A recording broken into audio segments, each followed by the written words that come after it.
그러나 내게 책망할 일이 있노라. 자칭 선지자라 하는 여자 이사벨을 내가 용납함이니 그가 내 종들을 가르쳐 꾀어 행음하게 하고 우상의 제물을 먹게 하는도다. 아멘. 교회가 역사적으로 어떻게 부흥하며 어떻게 그 사명을 감당했는지를 살펴보게 되면 교회의 부흥을 맛보고 그리고 교회의 사명을 그 시대마다 감당할 수 있던 교회들은 두 가지 특징을 지니고 있음을 볼 수 있습니다. 첫째는 아주 명료하고 확고부동한 견고한 진리를 붙들고 있다는 사실입니다. 다시 말씀을 드리면 성경적인 진리, 성경에 입각한 신앙을 명료하고 확고하게 붙들고 있던 교회가 부흥하고 또 그 시대마다 주신 하나님의 사명을 감당한 것을 볼 수가 있습니다. 또 한 가지 특징이 있는데 동시에 그 시대 교회마다 부흥하고 하나님께서 허락하시고 맡기신 그 사명을 능력 가운데 감당한 교회들을 보게 되면 견고한 신앙, 견고한 정통신앙, 견고한 말씀에 기초한 교리와 그 믿음의 기초에 견고히 서 있을 뿐만 아니라 한 가지, 그 믿음에 따른 성김과 사랑과 나눔과 그리고 인내와 그리고 믿음의 구체적인 삶을 살아가는 것을 볼 수가 있습니다. 다시 말씀을 드리면 견고한 믿음의 기초에서 그 믿음을 삶으로 표현하고 그리고 말씀에 따라서 성김과 나눔과 진리의 활동을 왕성하게 했던 교회들이 부흥하고 또 시대적 사명을 감당한 것을 볼 수가 있습니다. 그래서 이 두 가지는 교회 부흥의 두 기둥이고 동시에 시대 속에서 교회가 사명을 능력 가운데 감당함으로 하나님 나라를 확장하고 믿음의 도를 세계 속에 확장하는 데 있어서 두 기둥이 되는 것입니다. 하나는 믿음이요, 하나는 삶입니다. 하나는 교리요, 하나는 실천입니다. 하나는 말씀에 근거한 정통신앙이라면 하나는 이것을 구체적으로 실천하는 삶이 두 가지 기둥이, 두 가지 수레바퀴가 교회에서 잘 굴러갈 때에 그 교회가 부흥하고 그 교회가 시대적 사명을 감당함으로 하나님께 영광을 돌리게 되는 것입니다. 우리 원주중부교회 이런 교회가 되기를 소원합니다. 여러분, 가정은 움직이는 교회입니다. 움직이는 성전입니다. 여러분의 가정이 견고한 믿음과 그 믿음에 기초한 삶과 성김의 활동을 통해서 가정도 부흥하는 역사가 있기를 바랍니다. 가정도 하나님께서 이 시대에 맡기신 사명이 있거든요. 그 사명을 감당할 수 있는 그런 가정들 그리고 성도들 되시기를 바랍니다. 그럼에도 불구하고 역사 속에서 교회들의 그러한 이 역사를 보게 되면은 이렇게 균형 있게 말씀의 기초에 서서 그리고 그 말씀을 실천하는 교회가 돼서 부흥하고 사명을 구체적으로 감당한 교회가 있는 반면에 그렇지 않는 교회들도 교회 역사 속에는 많이 있었습니다. 여러분, 계시록 2장 3장을 보게 되면 거기에는 우리 주님께서 사도 요한을 통해서 초대교회 7교회에게 주시는 예언의 말씀, 권면의 말씀, 칭찬의 말씀 그리고 책망의 말씀이 기록되고 있는 것을 볼 수가 있습니다. 그런데 여기 요한계시록 2장 3장에 나오는 7교회는 사도 시대의 그 시대의 교회들을 대표하는 7교회인과 동시에 오고 오는 세대들, 앞으로 올 교회들의 대표적인 교회의 모습을 보여주는 교회가 바로 7교회인 것입니다. 역사적으로 7교회가 있었으나 이 교회는 역사 속에서 오고 오는 모든 교회를 대표하는 교회들이에요. 그러므로 앞으로 올 교회들이나 지금의 현존하는 교회들이나 하나님 앞에서 바른 교회, 사명을 감당하는 교회, 하나님의 백성을 불러 모으는 부흥하는 교회로 그 역사를 감당하기 위해서는 7교회를 통해서 우리가 배워야 될 것을 배우고 또 7교회를 통해서 우리가 책망받으며 치유받아야 될 것을 치유받아야 되는 것입니다. 여러분, 7교회를 보게 되면 7교회는 크게 두 그룹으로 나눌 수 있습니다. 하나의 그룹은 그야말로 균형 잡힌 믿음과 삶, 암과 삶, 그리고 교리와 실천이 구체적으로 균형이 잡혀서 끊임없이 부흥하고 끊임없이 시대 속에서 하나님의 복음의 역사, 은혜의 역사를 증거하는 사명을 감당한 교회가 있는 반면에, 또 한 그룹은 주님 앞에서 이 두 기둥을 견지하지 못하고 하나의 기둥만 붙들다가 침체한 교회의 모습이 있는 것입니다. 대표적으로 여러분, 서머나 교회나 빌라델비아 교회는 이 두 기둥을 잘 견지함으로 끊임없는 하나님의 성령의 역사와 그리고 그 성령의 충만한 역사를 통해서 부흥을 맛보고, 그리고 시대 속에서 복음 전도와 한 사람 한 사람을 예수의 제자로 키우는 일에서 승리한 교회임을 볼 수가 있습니다. 여러분, 균형 잡힌 교회, 이 두 수레바퀴를 견고하게 붙들고 나가는 교회는 반드시 부흥하게 되는 것입니다. 서머나 교회처럼 칭찬받는 교회가 될 것이고, 빌라델비아 교회처럼 강력한 하나님의 역사를 증거하는 능력 있는 교회가 되는 것입니다. 저는 우리 교회가 이런 교회 됐으면 좋겠습니다. 여러분의 가정들이 움직이는 교회로서 이런 두 기둥을 부여잡고 승리하는 교회 되기를 소원합니다. 여러분, 또 반면에 다른 여기 7교회 중에서 이 5교회들은 어떤 교회입니까? 침체를 거듭하고 부흥을 맛보는 것 같은데 사실은 침체하고, 객관적으로는 많은 사람들이 볼 때 굉장히 숫자가 늘어나서 야, 이 교회는 뭔가 부흥하고 있구나 하는데, 주님의 눈으로 보실 때는 영적인 침체에 가속도를 붙여가면서 빠져있는 교회도 있다 이 말입니다. 또 심지어는 눈에 보이게도 굉장히 심각하게 침체되어 있고 부흥이 되지 아니하고 한 영혼 한 영혼을 주께로 선택받은 영혼들을 불러들이는 일에서 실패하는 교회, 침체하는 교회가 5교회가 있었다는 말입니다. 여러분, 대표적으로 이 침체하는 교회, 부흥하지 못하는 교회, 부흥하는 것 같더나 주님의 눈으로 볼 때는 심각하게 문제가 있는 교회, 이런 교회들은 어떤 경우입니까? 두 기둥 중에 하나를 소홀히 하는 교회입니다. 어떤 교회는 믿음을 가볍게 여기고 정통신앙을 고수하고 파수하는 이 신앙의 가치를 잃어버리고 가볍게 여김으로써 침체하는 경우도 있습니다. 어떤 교회는 왕성하게 활동하는 것은 적으나 이 믿음은 붙들고 있으나, 교리는 붙들고 있으나, 정통신앙은 파서 있으나 왕성한 그 믿음과 교리와 신앙의 가치를 드러내는 활동, 사업을 하지 못해서 침체하는 교회도 있습니다.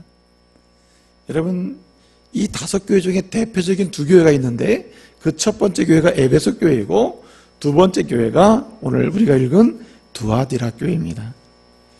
여러분, 이 에베소 교회가 첫 번째로 등장하고 있죠. 2장 1절부터 우리 주님은 사도 요한을 통해서 에베소 교회에 말씀을 주고 있습니다. 여러분, 에베소 교회에 말씀을 주는 말씀을 한번 잘 기억해 보십시오. 여러분, 7교회에게 주님이 예언의 말씀을 주실 때 그 예언의 말씀을 주시는 패턴은 3패턴입니다. 첫째는 칭찬합니다. 둘째는 책망합니다. 셋째는 뭐 하시죠? 권면합니다. 회개하라고 권면을 해요. 경고를 한다 이 말이죠. 그래서 어떤 교회든지 간에 이 3패턴 속에서 교훈을 받습니다. 에베소 교회부터 마지막 라오디게아까지 처음에는 칭찬, 둘째는 책망, 셋째는 권면, 이 3패턴에 따라서 교훈의 말씀을 듣는데, 서머나 교회나 빌라델비아 교회는 무엇만 받았습니까? 칭찬만 들었습니다. 더 이상 권면할 것도 없고 더 이상 무엇인가 책망할 것도 없는 진정으로 칭찬만 받았던 교회가 2교회 아닙니까? 그런데 나머지 5교회는요, 둘 중에 하나의 부족함 때문에 책망을 받았습니다. 그것은 무엇입니까? 믿음을 붙들지 못했거나 교리를 붙들지 못하거나 정통신앙을 견고하게 파수하지 못했을 때 주님은 책망하셨습니다. 어떤 경우는 믿음이 있노라 하면서 활동을 하지 못했을 때, 사랑과 나눔과 믿음과 인내의 사업을 하지 못했을 때, 그때 또 책망을 받았습니다. 그런데 여러분, 책망을 받고 칭찬을 받는 교회도 우리 주님께서는 특별한 의미를 부여하셔서 2장부터 3장까지 교회들을 배열하시고 칭찬하시는 것을 볼 수가 있습니다. 다시 말씀을 드리면 성경은요, 뭐 하나 배열이든 순서든 그리고 뭔가 말씀을 주실 때 의미 없이 주어진 게 하나도 없습니다. 여기 7교회가 에베소 교회부터 라오디게아까지 2장 3장에 소개되고 있는데요. 제일 먼저 에베소 교회가 나오고 있고 마지막으로 라오디게아 교회가 나오고 있습니다. 이렇게 순서는 무의미한가? 아닙니다. 성경은요, 이렇게 먼저 에베소 교회를 말씀하는 이유가 있는 것이고 라오디게아 교회를 마지막으로 말씀하는 이유가 있고 여기 두아디라 교회를 중간에 넣어서 말씀하시는 이유가 있는 것입니다. 여러분, 처음으로 등장하고 또 사도 요한을 통해서 주시는 말씀을 받는 교회가 에베소 교회입니다. 에베소 교회가 뭘 칭찬을 받았습니까? 에베소 교회는 믿음을 지킨 교회로 칭찬을 받았습니다. 너희가 모든 것은 문제가 있다 치더라도 내가 너희를 칭찬할 만한 것 한 가지가 있다. 그것이 무엇인가? 너희는 붙들어야 될 한 가지 기둥, 이것만은 정말 붙들고 있다. 정통신앙을 파수하고 진리 외에 서 있고 믿음을 견고하게 붙들고 복음의 가치를 견고하게 붙들고 있는 너희는 칭찬받을 만하고 그것을 파수하고 지키기 위해서 너희는 온갖 눈물과 희생을 아끼지 아니하고 생명도 아끼지 아니하고 너희가 수고했으니 내가 너희를 그것을 칭찬하노라 했습니다. 여러분, 이 장로교는 아주 정통신앙과 견고한 이 복음의 진리에 우뚝 선 교회입니다. 할렐루야. 물론 다른 교파도 다 마찬가지입니다. 근데 특별히 이 장로교는요, 말씀 중심과 복음의 기초 위에 서 있어 그것을 절대로 놓지 않고 타협하지 않는 교단입니다. 근데 여러분 보세요. 여러분이 경험하신 분은 알겠습니다만은 참 이 기가 막힌 진리의 말씀, 성경 말씀, 성경의 기초에서 나온 교리, 정통신앙을 꽉 붙들고 우리는 세상이 뒤집어지고 불이 나고 전쟁이 일어나고 심판이 일어나도 이것만큼은 놓지 않겠다고 하는 그런 교회에 있습니다. 그런데 뭐는 안 합니까? 이 말씀의 기초에서 해야 될 사업을 안 해요. 전도도 안 해요. 구제도 안 해요. 섬기지도 않아요. 사랑의 사업도 안 하고 인내의 사업도 안 하고 믿음의 사업도 하지 않아요. 여기가 좋사오니 누가 오든 안 오든 상관없습니다. 그래서 수십 년이 지나도 변동이 없습니다. 패밀리 완전히 김씨 패밀리, 이씨 패밀리, 박씨 패밀리 몇 가족이 딱 전통으로 모여가지고 여기는 딴 사람이 들어오기가 어려워요. 근데 한 가지 잘하는 건 있습니다. 뭐죠? 말씀은 꽉 붙들고 있어요. 우리는 다른 것은 몰라도 진리는 파수하는 교회야. 주님은 이거 칭찬하십니다. 다른 것은 몰라도 성경 붙들고 있는 교회, 다른 것은 몰라도 진리를 붙들고 있는 교회, 다른 것은 몰라도 예수 그리스도의 십자가만이 유일한 생명의 길이요 능력의 길이요 그리고 하나님 나라 가는 유일한 길임을 붙들고 확신하고 주장하는 교회, 그 교회가 능력 있는 교회입니다. 근데 여러분, 에베소 교회가 뭘 책망받았습니까? 그러나 너희가 문제가 있다. 처음 사랑을 어떻게 해요? 버렸다. 그러므로 너희가 처음 행위를 기억해라고 했습니다. 무슨 말입니까? 처음 사랑을 버리고 처음 행위를 기억하라는 말이 무슨 말이에요? 너희가 그 말씀 믿는 교리를 기초해서 사업하고 활동하고 섬기고 나누고 실제적으로 실천 좀 해라는 얘기죠. 그러나 에베소 교회를 처음에 등장시켜서 주님의 사도 요한을 통하여 에베소 교회에게 말씀을 주시는 이유는 여기에 있습니다. 믿음과 실천, 교리와 삶, 이 두 가지 기둥은 부흥과 사명 감당의 기초의 교회의 본질적인 사역하는 데 있어서 반드시 필수적인 기둥인데 우선순위가 있다 이 말입니다. 우선순위. 굳이 어리석은 질문일 수도 있겠으나 실천이 먼저냐 아니면 교리가 먼저냐를 주장해야 한다면 이런 질문은 그렇게 중요한 질문은 아닙니다만은 책망을 받은 교회가 있기 때문에 해보는 말입니다. 복음의 진리를 붙드는 것이 먼저냐 아니면 조금 부족해도 섬기고 나누고 베풀고 인내하고 구제하고 하는 이런 실천적인 삶을 먼저 하는 게 우선이냐라고 따져본다면 오늘 우리 주 예수 그리스도께서는 뭘 강조하고 있습니까? 우리 주님은 무엇이 먼저냐? 믿음이 먼저임을 강조하는 것입니다. 왜 그래요? 에베소 교회를 통해서 책망받을 만한 이유가 있는 교회임에도 불구하고 이 교회를 먼저 등장시킨 이유는 다른 것은 몰라도 에베소 교회는 믿음을 지키기 위해서, 교리를 지키기 위해서, 정통신앙을 파수하기 위해서, 복음의 십자가를 파수하기 위해서 목숨을 아끼지 않고 싸웠다는 말입니다. 한마디로 이단과 싸워서 이긴 교회가 에베소 교회입니다. 그러니까 실천과 믿음, 암과 삶을 우선한다면 제대로 아는 게 우선이라 이 말이죠. 진리를 붙드는 게 우선이란 말입니다.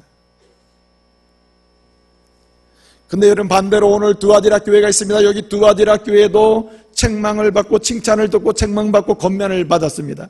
여러분, 두아디라 교회가 칭찬받은 게 무엇입니까? 오늘 말씀해 보니까 두아디라 교회 뭐라 그랬습니까? 내가 내 사업과 내 사랑과 믿음과 성김과 인내를 아노니라고 했습니다. 여기 내 사업과, 그러니까 여기 이 두아디라 교회는요, 다른 것은 몰라도 뭘 많이 했어요? 사업을 굉장히 많이 했다 이 말입니다. 활동을 굉장히 많이 했단 말이죠. 교회에서 할 만한 많은 실천적인 사업, 반드시 해야 될 일들을 많이 했다는 말이에요. 구제 사업도 많이 하고 무슨 사회복지 사업도 많이 하고 심지어는 다양한 많은 일들을 했다는 말이에요. 그래서 오늘 여기 말씀해 보게 되면 내 사업과 사랑과 믿음과 섬김을 내가 한다 그랬어요. 이것을 주님이 칭찬했습니다. 내 사업과 사랑과 믿음과 섬김을 주님이 알았다 그랬어요. 근데 여기 원문에 보게 되면, 헬라어 성경을 보게 되면 여기 내 사업과 하는데 이 사업은 복수입니다. 복수. 내 사업들과 이고 그 다음에 나오는 믿음과 사랑과 섬김과 인내는 단수입니다. 그러니까 이 말씀을 제대로 해석을 하려면 이렇게 돼야 되는 거예요. 내가 너의 믿음의 사업을 알고, 내가 다양하게 사랑하는 사업을 하는데 그것을 내가 알고, 내가 다양하게 섬기고 있는데 섬김의 사업을 내가 알고, 내가 인내하면서 많은 일을 하고 있는데 인내하면서 하는 일들을 내가 안다, 이런 뜻이에요. 그러니까 두아디라 교회는 굉장히 일을 많이 하는 거예요. 사업을 많이 하는 거예요. 활동을 왕성하게 하는 거예요. 어느 정도 활동을 많이 하느냐면 뭐라고 말씀하십니까? 내가 나중 행위가 뭐보다 많도다?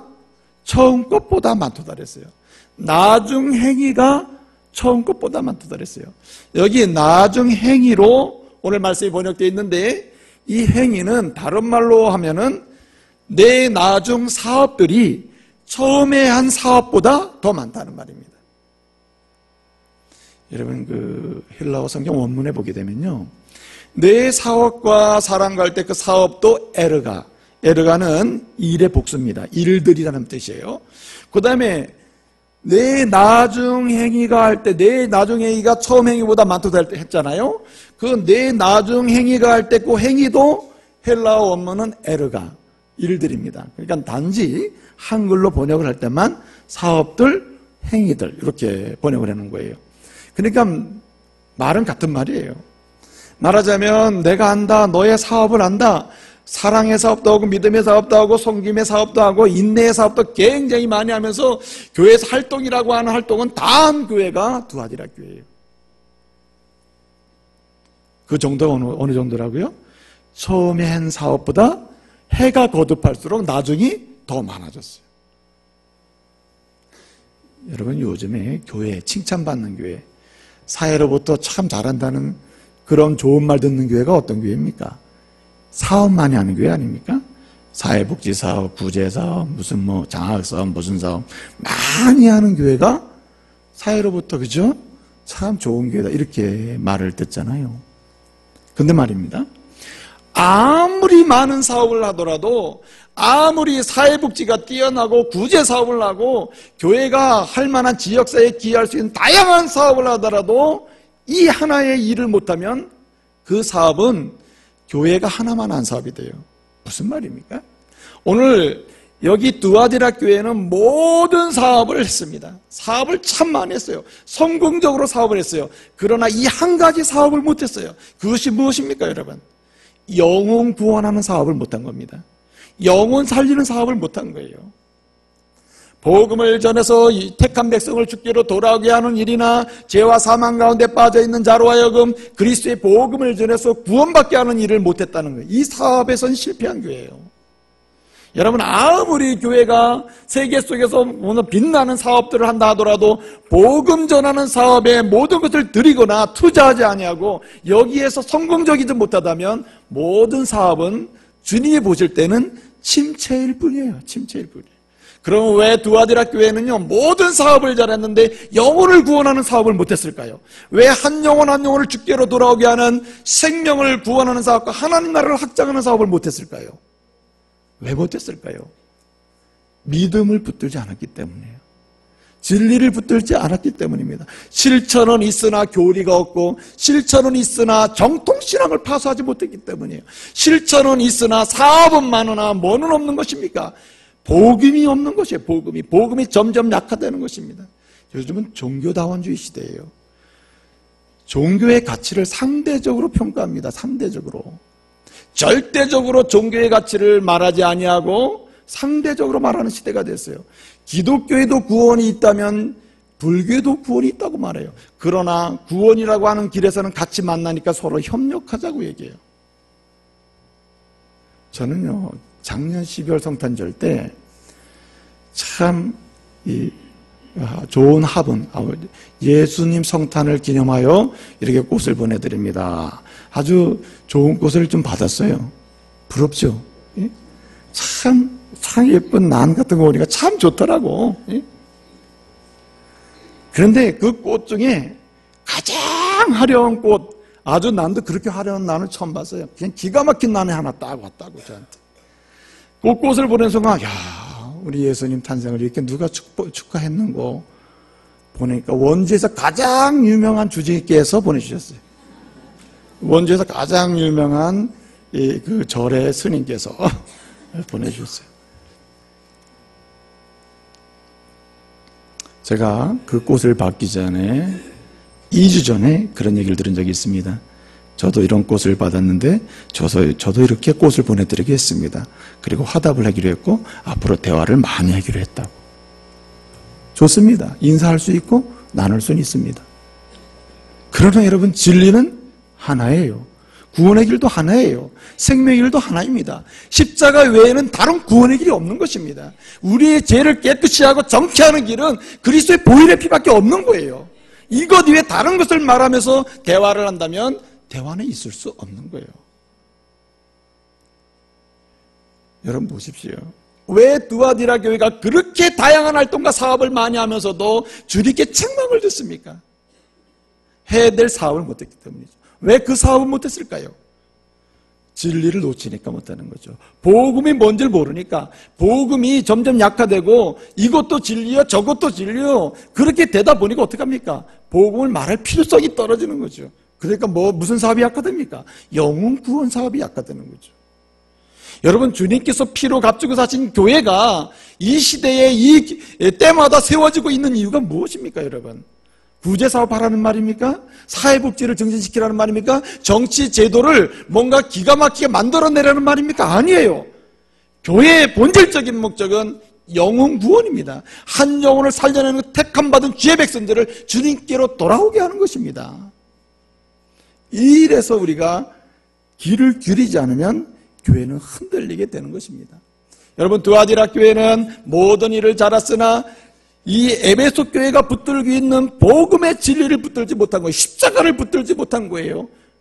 그리고 성경에 가르치는 교훈과 그 교리의 말씀을 정통신앙을 파수하지 못한 거예요. 타협을 했단 말입니다. 타협을. 그래서 책망을 받게 된 것입니다. 여러분, 침체도요, 복음은 파수하고 믿음은 붙들고 있는데 다른 사업이 좀 부족해서 침체하는 교회는 가능성은 있어요. 무슨 가능성이 있습니까? 회개하고 돌아올 가능성은 있어요. 주님의 책망 앞에서 단호하게 정리를 하면서 다시 붙들고 있는 진리를 증언하고 전하고 실천하면서 하나님의 나라 확장에 기여할 가능성이 있다고요. 근데 여러분, 믿음과 교리와 정통신앙을, 십자가의 신앙을 파수하지 못하고 그것에 흔들리면서 다른 활동을 많이 한다면 무엇이 문제입니까? 돌아와도 길이 없는 거예요. 돌아와도 갈 길이 없어져요. 어디로 가야 될지 길을 잃어버리기 때문에 그 교회는 능력 상실하게 되는 것이죠. 그래서 오늘 말씀 보게 되면 뭐라고 얘기합니까? 내가 그에게 회개할 기회를 주었으나 그는 뭐하지 아니하고 회개하지 아니하고 행음했다고 했습니다. 간음했다 했습니다. 교회 안에 있는 많은 영적인 리더들이나 성도들로 하여금 더 영적인 간음에 깊이 들어가게 만들었다 했어요. 여러분, 이렇게 근본적인 교리를 흔들어 놓는 사람들이 있습니다. 그래서 우리는 그것을 경계하지 않으면 사업에 많은 교회 활동을 하면서도 언젠가는 이 교리와 파수, 정통신앙을 파손해서 실패함으로써 어떻게 돼요? 교회가 점점 약화되게 될 겁니다. 객관적으로는 많은 사람이 모이나 보다 하지만 주님 보실 때는 침체하는 교회로서 책망들을 교회로 전락할 수가 있다 이 말이죠. 그러므로 어떻게 해야 합니까? 우리는 이렇게 믿음의 교리를 흔들어 놓고 근본적으로 성격을 바꿔놓는 이러한 것들에 대해서 뭐 합니까? 용납하지 말아야 된다는 거예요. 오늘 주님 뭐라고 말씀하십니까? 이세벨을 용납하지 말라고 말씀하고 있어요. 이세벨을 용납함으로 두아디라 교회는 근본적인 교리를 바꿔버리고 복음을 왜곡시키고 십자가의 교리를 왜곡시켜서 약화시켰다고 말씀하고 있는 거예요. 이런 교회는 희망이 없다. 희망이. 그렇기 때문에 어느 교회든지 어떤 성도든지 어떤 가정이든지 안심할 수가 없어요. 사람은요 본성적으로 가만히 있으면 어디로 그냥 자동으로 가냐면 악한 방향으로 가게 됐어요. 이렇게 흘러간다고요. 악한 방향으로. 가만히 있으면 악한 데로 가게 돼 있다니까요. 가만히 있으면요 선한 방향으로 갈 수 있는 사람 아무도 없어요. 이것이 인간의 본성입니다. 그렇기 때문에 우리는 어떻게 해야 합니까? 우리는 진리를 파수하고 그리고 진리에 기초한 실천적 삶으로 하나님께 영광을 돌리고 부흥의 맛을 보기 위해서는 어떻게 해야 합니까? 진리를 견고하게 붙들고 파수하는 이 진리에 기초해서 실천적으로 하나님의 능력을 증언하기 위해서는 먼저 해야 될 일이 용납하지 말자. 뭘 용납하지 말느냐? 이세벨을 용납하지 말자. 이세벨이 뭡니까? 이세벨은요 북쪽 이스라엘의 7대 임금이 아하방이었습니다. 아하방의 왕비가 이세벨이었는데 이세벨은 이스라엘 사람이 아니었습니다. 시돈 왕의 딸이었고 시돈 왕은 곧 바알 제사장이었어요. 그러니까 바알 제사장의 딸이요 이방 나라의 왕의 딸이었습니다. 그러므로 이세벨은 이스라엘 왕과 결혼할 때부터 목적이 분명했어요. 목적이 무엇입니까? 그는 이스라엘을 바알 신앙으로 물들게 하는 거예요. 여호와 신앙을 약화시키고 바알 신앙으로 물들게 하는 것, 이것이 이세벨의 목적이었다는 말입니다. 그래서 얼마나 지독한 여잔지 이 이세벨은요 그 시대에 엘리야 선지자가 바알 선지자와 싸워서 갈멜산에 승리를 하잖아요. 그럼에도 불구하고 많은 사람이 두려워 떨고 있는데 이세벨은 더 악해져서 이 엘리야를 죽이려고 했던 사람이 바로 이세벨입니다. 그만큼 악의 화신이요 이단의 화신으로 등장하는 여자가 바로 이세벨입니다. 그 이후로 이세벨이라는 이름은 두 가지의 상징으로 쓰입니다. 첫째는 이단의 리더, 이단에 아주 깊이 빠져서 더 이상 나오지 않고 아무리 해도 빠져나올 수 없을 정도로 철저하게 이단에 빠져있는 거짓 그리스도, 거짓 선지자의 우두머리, 거짓 선지자들의 리더들, 거짓 교훈을 가리키는 리더들을 가리켜서 이세벨이라고 부릅니다. 그리고 또 뿐만 아니라 이 이단자들이 가르치는 잘못된 신앙들, 거짓 사상들, 그리고 십자가를 왜곡시키는 거짓 이단 사상들을 가리켜서 이세벨이라고 합니다. 그래서 이세벨은 이단을 사주하고 이단을 주도하고 퍼뜨리는 이단자를 지칭하는 이름과 동시에 이단자들이 말하는 사상을 가리키는 말이 이세벨입니다. 그래서 주님 말씀하시는 겁니다. 너희는 이세벨을 용납하지 말라. 지금 너희 가운데 이단의 주장자들이 들어와 있고 이단을 퍼뜨리는 자들이 들어와 있는데 그들을 절대 용납하지 말라는 말이에요. 용납하는 순간 믿음의 교리가 흔들린다는 거죠.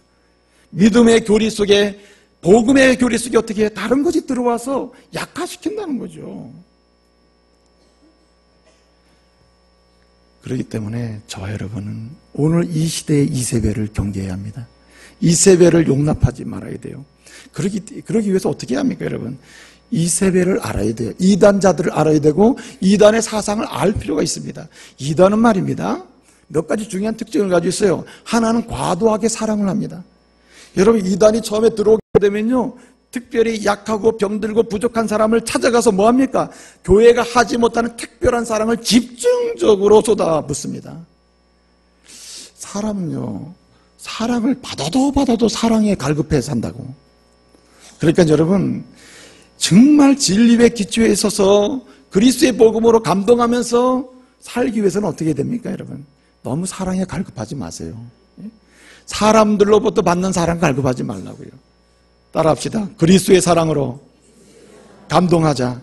예수 그리스도의 보혈의 피의 사랑에 감동하면서 그 사랑에 감격해야지, 사람의 사랑을 그리워하면요 이단에 빠지게 되는 거예요. 이단은 과도한 사랑을 집중적으로 퍼붓는다니까요.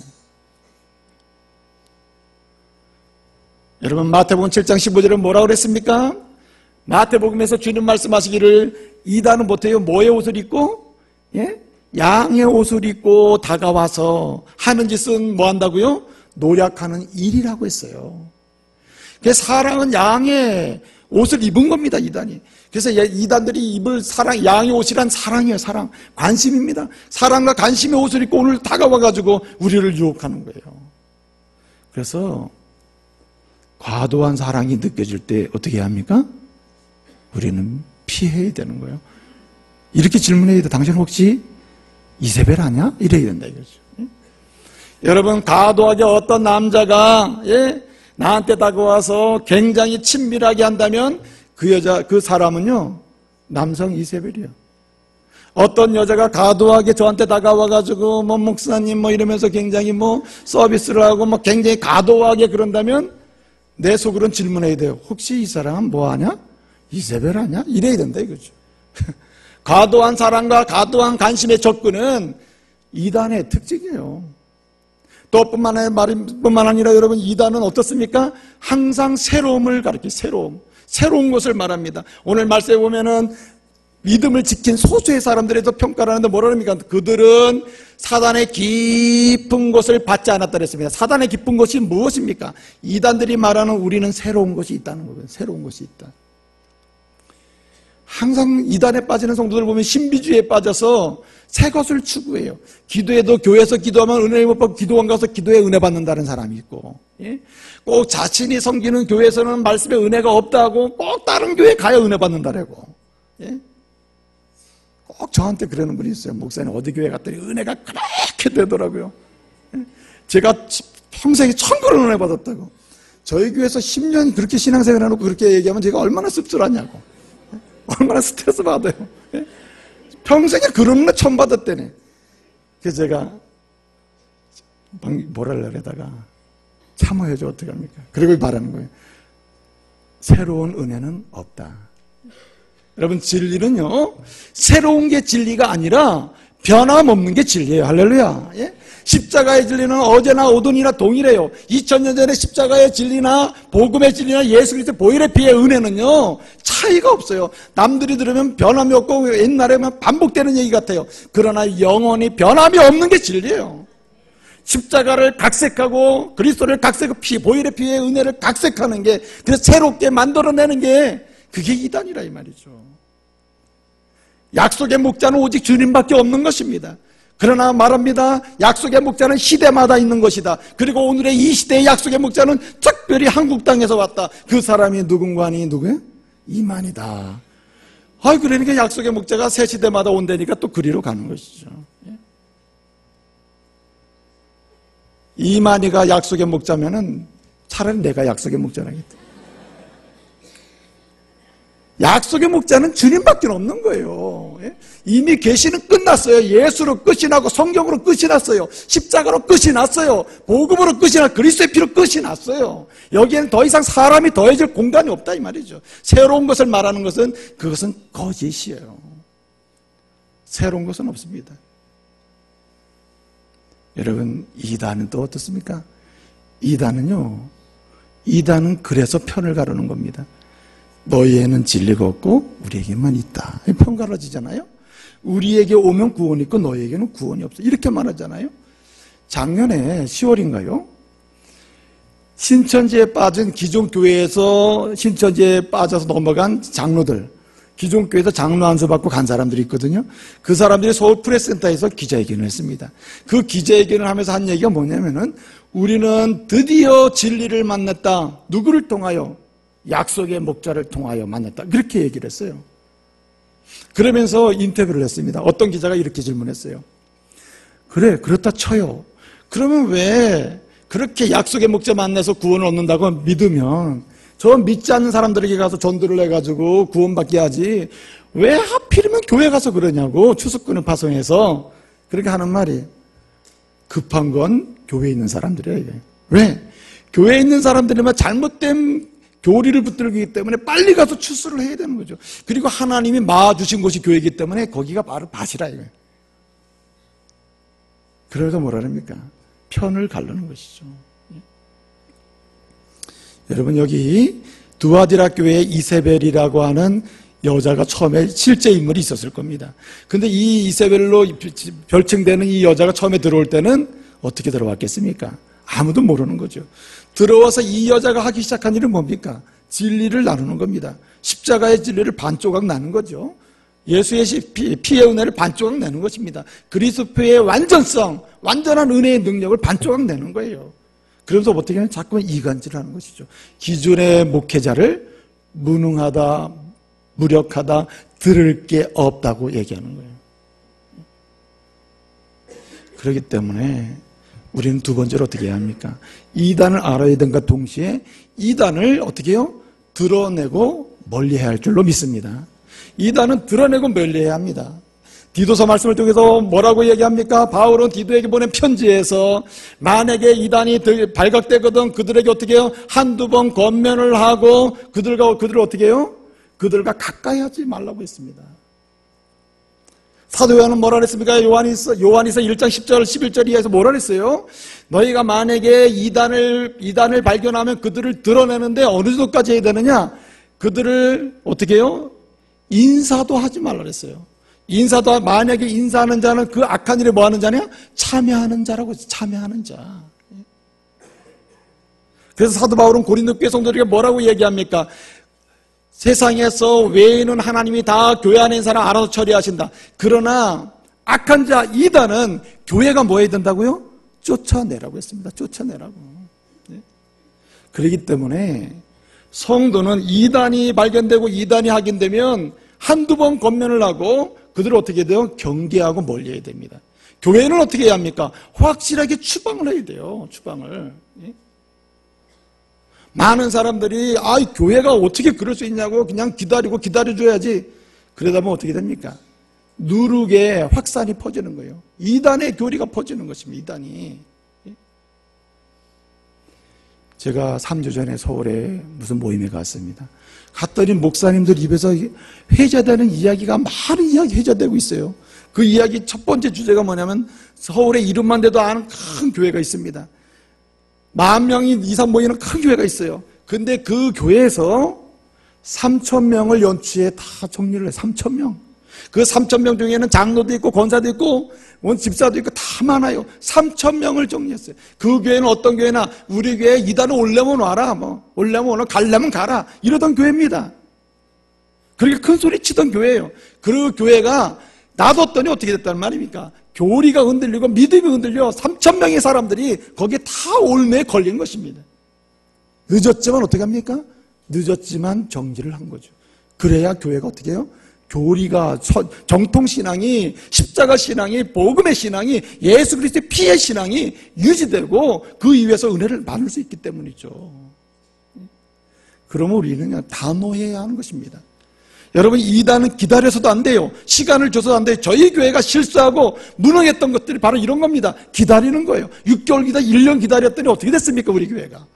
이단의 확산만 있어요. 이단의 확산. 한 사람, 두 사람 더 걸려서 올매에 넘어졌을 뿐이나 남는 게 없어요. 남는 게. 여러분, 이세벨 같은 이단은 건멸해서 돌아올 가능성이 0%예요. 0%. 여러분, 그래서 설득하고 건면하고 좋은 얘기 해줘가지고 돌아오게 해야지. 애초부터 손을 놔야 돼요. 애초부터. 불가능한 이야기라. 여러분, 어거스틴이 이단에 빠진 적이 있습니다. 만이교에 빠졌어요. 그 어머니가 찾아가고 친구들이 찾아가서 설득하고 이단이야 라고 해서 나왔습니까? 아니에요. 하나님 앞에서 자기의 한계를 느끼고 돌아오는 자들이 따로 있어요. 뭐하면? 부모가 뭐하고 있으면? 기도하고 있으면. 그러므로 우리가 해야 될 일은 뭡니까? 기도하면서 경계하고, 그리고 기도하면서 어떻게 멀리하고, 기도하면서 경계하지 않으면 안 되는 것이죠. 마지막 한 가지 여러분 드리고 말씀 마치겠습니다. 정말 이세벨을 용납하지 않는 교회요. 그래서 믿음의 교리와 복음의 교리를 붙들고 실천적 삶을 통해서 하나님의 교회의 부흥을 맛보고 사명을 감당하는 능력 있는 교회는 어떤 교회입니까? 복음을 굳게 붙드는 교회예요. 복음을 붙들어야 됩니다. 많은 사람 말하면 나는 66권 성경 공부를 많이 하고 싶어요. 성경 다 알고 싶어요. 성경의 진리를 깨닫고 싶어요. 좋은 생각이에요. 그러나 여러분 보세요. 성경을 다 알 수 있는 사람은 단 한 명도 없어요. 완벽하게 알 수 있는 사람 한 명도 없어요. 그러니까 아무리 성경을 연구해도 성경의 진리를 100% 깨달았다고 한다면 그 사람은 이단이에요. 성경은 그렇게 알 수 있는 가벼운 것이 아닙니다. 단 한 가지 알 수 있는 게 있습니다. 성경을 통해서 완벽한 구원의 진리는 알 수 있어요. 그것이 무엇입니까? 예수 그리스도인 줄 믿으시길 바랍니다. 십자가의 교리입니다. 복음이에요. 예수 그리스도가 흘리신 보혈의 피의 능력이 우리의 죄를 사하시고 우리로 하여금 칭의를 받게 하고 하나님의 자녀가 되게 하고 성화의 은혜의 삶을 살아가게 하고 그리고 영생의 삶을 누리게 하는 완벽한 은혜가 그리스도의 보혈의 피다. 예수의 십자가다. 예수밖에 없단 말이에요. 이 진리를 알고 있다면 성경을 다 한 거예요. 할렐루야. 성경에 대해서 다른 방향에서 관심을 가지면 그때부터는 빠지는 것입니다. 그러므로 예수도 알기 원하면 그 높고도 크신 사랑, 그것 때문에 그래서 성경을 봐야 돼요. 성경을 보는 이유는 그리스도의 십자가 은혜를 더 알기 위해서다. 그래서 봐야 되는 거예요. 성경을 내가 더 가까이 하는 이유는 그리스도의 피의 공로와 능력이 무엇인지를 더 알고 싶어서 그렇게 보는 거예요. 지식을 늘리는 데는 소용이 없다 이 말입니다. 이제 말씀을 마치겠습니다. 한국의 말입니다. 자칭 예수로 가는 이단들이 이세벨 같은 사람들이 40명이 넘어요. 그리고 그것을 추종하는 사람들이 300만이 된다고 합니다. 이게 실제 수인지 어느 수인지 모르지만은 그냥 이런 시대에는 무슨 말입니까? 우리 옆에 있는 가족 중에 한 사람이 있다는 말이고 내 친구 중에 한 사람이 있다는 말이고 내가 알고 있는 지내는 사람 중에 몇 사람은 있다는 말입니다. 이제는 멀리 있는 것이 아니라 가까이 있습니다. 그러면 어떻게 해야 합니까? 이 시대일수록 이세벨을 용납하지 말아야 돼요. 이단을 경계하고 이단에서 어떻게 합니까? 드러내고 멀리하고 싸워야 될 뿐만 아니라 다른 것은 몰라도 복음을 붙잡아야 돼요. 복음이 무엇입니까? 복음은 우리가 죄인이라고 하는 사실과 이 죄사함을 받고 하나님의 자녀와 생명의 길을 갈 수 있는 유일한 길은 예수밖에 없다고 하는 것이 복음인 줄로 믿으시길 바랍니다. 여러분 로마서 3장 23절 보니까 뭐라 했습니까? 모든 사람이 죄를 범하였으며 하나님의 영광이 이르지 못하게 됐다고 했습니다. 이게 인간의 절망이에요. 그리고 이러한 인간은 다 죽게 됐다 그랬습니다. 한 번 죽는 것은 사람에게 정하신 거지 그 외에는 뭐가 있다 그랬습니까? 심판이 있으리니 히브리서 9장 27절에 말씀하셨어요. 그렇기 때문에 이런 심판의 깊이와 이 심판의 상황을 아는 사람은 가만히 있을 수가 없어요. 사는 길이 무엇이며 구원받는 길이 무엇, 생명 얻는 길이 무엇인지를 관심 갖게 된다 이 말이죠. 이 심판의 상황이 어떻습니까? 계시록 22장 8절에 보니까 이 심판을 받는 사람은 어떻습니까? 두려워하는 자들, 흉악한 자들, 믿지 않는 자들, 살인하는 자들, 점술가들, 거짓말하는 자들은 다 불못에 던져지리니 이것이 뭐라 그랬습니까? 둘째 사망이라 그랬어요. 이런 사망을 앞에 두고 견딜 자가 누가 있어요? 그러니 주여 길을 주시옵소서 구하는 거예요. 복음은 이때 만나는 것입니다. 요한복음 5장 24절은 뭐라고 말씀하십니까? 그래서 복음 우리에게 능력으로 다가오는 거예요. 누구든지 내 말을 믿고 나를 보내신 자를 믿는 자는 무엇을 얻었고 영생을 얻었고 심판에 이르지 않으니 사망에서 생명으로 옮겼느니 할렐루야. 앞으로 받는 게 아니라 지금 받은 것이에요. 복음은 지금 일어나는 것입니다. 그리고 구원을 그렇게 시켜줄 뿐만 아니라 무슨 은혜를 주십니까? 구원받은 것도 감사한데 하나님의 자녀되게 하시잖아요. 너는 나의 것이라 내가 너를 지명하여 불렀나니 너는 내 것이라 너는 나의 자녀라 하시면서 자녀로 삼으시나 끝까지 책임진 하나님의 은혜를 주시잖아요. 요한복음 1장 12절에 뭐라 그랬습니까? 영접하는 자, 그 이름을 믿는 자, 그는 하나님의 자녀가 되는 권세를 주셨더니 했습니다. 할렐루야. 그래서 복음을 붙드는 게 사는 길이에요. 여러분 심정 속에 복음이 살아 숨지길 바랍니다. 예수 외에는 길이 없고 십자가 외에는 길이 없다. 나는 다른 것은 몰라도 십자가 붙들고 사는 사람이다. 누가 와서 여러분에게 말할 겁니다. 새 것이 여기 있다. 누가 와서 말할 겁니다. 나는 너를 뜨겁게 사랑한다. 교회가 못하는 사랑은 내가 하고 있다. 너는 지금까지 신앙을 헛된 생활을 한 거야. 너 구원의 확신 없잖아. 이런 질문을 던질 때 여러분 반문할 수 있어야 됩니다. 딱 하나의 반문. 그것이 무엇입니까? 당신은 예수 그리스도께서 흘리신 보혈의 피의 능력을 완전히 믿습니까? 이 피 외에는 구원의 길이 없다는 것을 믿습니까? 당신은 믿고 있습니까? 반문해야 돼요. 그 사람은 이렇게 얘기할 겁니다. 눈치를 볼 거예요. 눈치를 봐서 나 그거 믿는다고 말할 거예요. 그럼 이렇게 대답해야 됩니다. 그렇다면 당신이 섬기는 교회에서 전심으로 신앙생활하죠. 나는 내가 섬기는 교회에서 이 십자가의 복음을 붙들고 지금 전심으로 사랑하고 섬기고 있습니다. 말하면요 이단이 물러갈 줄로 믿습니다. 어떤 사람 말할 겁니다. 꼭 그것만이 전부냐? 그러고들랑 이세벨아 물러가라. 이렇게 하면 될 줄로 믿습니다. 기도하겠습니다. 은혜로우신 아버지 하나님 감사 찬송 영광 돌려드립니다. 이 시대는 이단이 우리를 둘러 진치고 참으로 우는 사자처럼 우리를 삼키려고 하는 시대가 되었습니다. 주님, 오늘 이 이단 경계주의를 맞이해서 저희가 이단을 어떻게 용납하지 아니하며 경계하며 싸우며 이겨야 될지를 살펴보았습니다. 주님이 원합니다. 우리에게 강력하게 복음을 붙들 수 있는 믿음과 담대함을 주시고 복음 외에는 길이 없음을 확신하면서 아버지 하나님 이단을 아버지 하나님이여 경계하고 드러내고 멀리하고 싸울 수 있는 저희들 되게 하여 주시옵소서. 그리하여 우리 교회가 복음의 부흥을 맛보고 복음의 사명을 감당할 수 있는 교회요, 각 가정들이 하나님께서 시대해 주신 사명을 능히 이룰 수 있는 가정들, 성도들이 될 수 있도록 은혜를 주시옵소서. 예수님의 이름으로 기도하옵나이다. 아멘.